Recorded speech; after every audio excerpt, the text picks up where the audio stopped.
We mentioned before that we need to split, which is Afro-Cuban music from what we call salsa. It's not something that we are going to keep apart forever, but to understand what one thing is and what the other thing is, we need to make this separation. Salsa was not used in the 30s or 40s or 50s or early 60s to call the Afro-Cuban music. The Afro-Cuban music was called Cuban music, Afro-Cuban music, tropical music, Caribbean music. They had many, many different names. And it was in New York in the early 70s when salsa started and was invented. It was invented, and you are going to see during the lessons the story of this word and how it started to be used as a brand. They needed something to market this Afro-Caribbean music to the general market. And then they needed a different brand. To call it Afro-Caribbean or Cuban music was too narrow to reach the general market that they wanted to reach at that time, especially this new corporation, the Fania Records, created exactly to distribute salsa music and to sell salsa music, LPs at that time. And then somebody came with the idea, Izzy Zanabria came with the idea of using salsa. Salsa means sauce. They thought it was nice, was spicy, had color. And we like it or not, the term is there. I mentioned before too, Tito Puente, for example, wouldn't like it. He said, salsa es pa comer, salsa is to eat, salsa is sauce, I do music. But the name is there. Salsa is something that changed the sound of Afro-Cuban music, incorporated more elements of jazz in New York and more elements of pop music that were brought into the production, into the arrangements, even strings. The sound was much more commercial in the commercial side of the phenomenon and much more jazzy in the jazzy side of the phenomenon.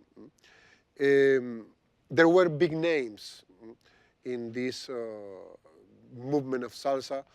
For example, Celia Cruz, that was a part of the Afro-Cuban music movement before, was co-opted into salsa, as well as Tito Puente, and as well as many others of the big names that you are going to see during the class.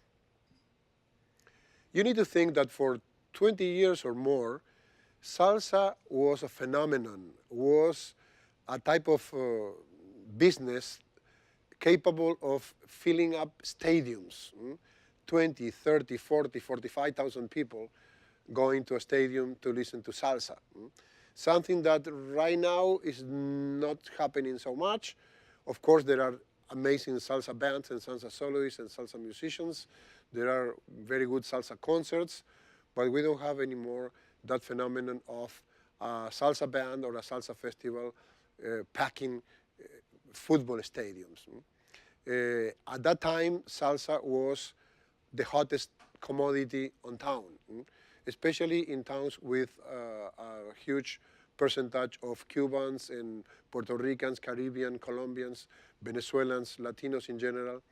Salsa became one of the trademarks of the 70s, for example. Salsa was competing during the 70s and the 80s and even the early 90s with rock or pop or any other genre when we're talking about popularity.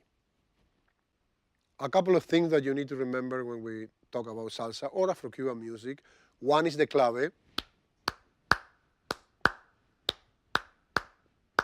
That's son clave.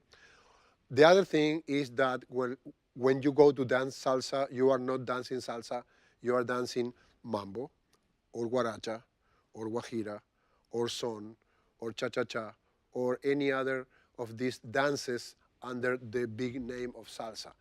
And these dances are very different. To dance these dances or to play this music, you need to learn each of them as a separate element, because they are very different. If you know how to dance cha-cha-cha, which is the more simple dance, you don't know how to dance rumba, or you don't know how to dance mambo. Then the salsa is a very well-defined world, big, with clear boundaries, but at the same time is a very complex world, with many components and traditions and details. And it's a fascinating world.